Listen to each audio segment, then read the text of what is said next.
할렐루야, 예수님의 사랑으로 성도 여러분을 사랑합니다. 민심이 천심이라는 말이 있습니다.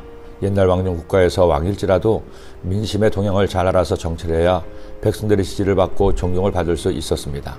하물며 이제 국민이 나라의 주인이 된 민주국가에서 민심을 도외시하고 자기들끼리의 패거리 정치로는 절대 국민의 신임을 받을 수 없습니다.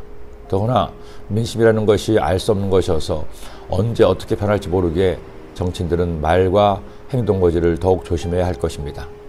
하지만 한 가지 민심을 가늠할 수 있는 방법이 있습니다. 어떤 일이든 상식에 따라 판단해야 한다는 것입니다. 결국 보통 사람이 일반적으로 아는 사실은 상식에 따라 여론이 만들어지기 때문입니다.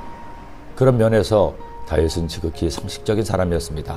자신의 억울함이나 개인적인 원한에 따라 행동하지 않았습니다.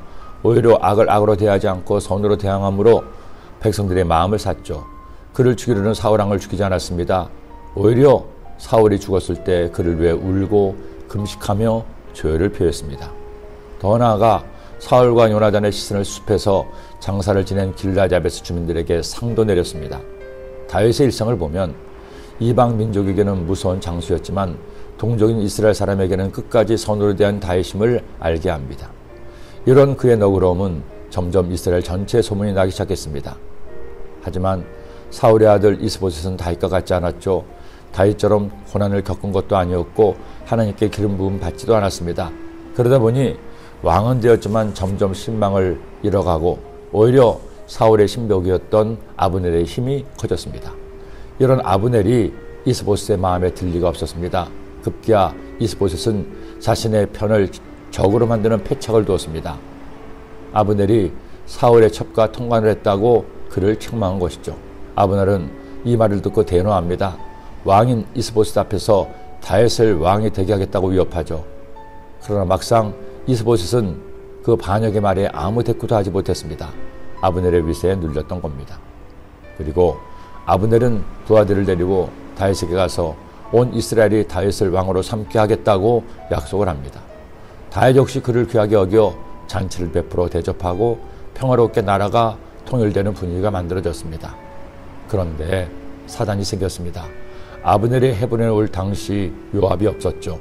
아브넬이 떠난 후 그가 환대를 받고 돌아갔다는 소식을 듣자 동생을 죽인 원수를 왜 그냥 보내느냐고 다윗에게 요압이 따졌습니다. 아니, 따지기만 했으면 좋았을 텐데 요압은 그 정도로 끝낼 사람이 아니었습니다. 급히 아브넬을 돌아오게 한 요압은 아브넬을 죽였습니다. 아브넬이 헤브론으로 돌아오매 요압이 더불어 조용히 말하려는 듯이 그를 데리고 성문 안으로 들어가 거기서 배를 찔러 죽이니 이는 자기의 동생 아사엘의 피로 말미암음이더라. 다윗에게 나라를 바치려 한 아브넬이 다윗의 성 헤브론에서 암살당한 것은 백성들의 민심을 떠나게 하는 아주 잘못된 한수였습니다. 하지만 다윗은 이 일을 그의 상식으로 착함으로 바꿔버립니다. 왕이 아브넬을 위하여 애가를 지어 이르되 아브넬의 죽음이 어찌하여 미련한 자의 죽음 같은고 내 손이 결박되지 아니하였고 내 발이 착고에 채이지 아니하였거늘 불의한 자식의 앞에 엎드려진 같이 내가 엎드려졌도다 하며 온 백성이 다시 그를 슬퍼하여 우니라. 석양에 뭇 백성이 나와 다윗에게 음식을 권하니 다윗의 명세에 이르되 만일 내가 해지기 전에 떡이나 다른 모든 것을 맛보면 하나님이 내게 벌 위에 벌을 내리심이 마땅하니라 하며 온 백성이 보고 기뻐하며 왕이 무슨 일을 하든지 무리가 다 기뻐하므로 이날에야 온 백성과 온 이스라엘이 넬의 아들 아브넬을 죽인 것이 왕이 한 것이 아닌 줄을 아니라. 여러분, 다윗은 그냥 왕이 된 게 아닙니다. 왕이 무슨 일을 하든지 무리가 다 기뻐하므로. 하나님의 나라에서 중요한 한 가지 원리가 있습니다. 결국 상식이 착함이 이긴다는 겁니다. 이것이 세상 나라와 하나님 나라의 차이입니다. 여러분도 상식적으로 착하게 살지 않겠습니까? 기도드립니다. 하나님 아버지, 우리 사회가 상식에 통하는 사회가 되고 우리 교회가 상식적으로 사명을 감당하는 교회가 되고 우리 모든 성도님들도 상식에 따라 착하고 선하게 사는 주의 자녀들 되게 하여 주옵소서. 예수님의 이름으로 기도드립니다. 아멘.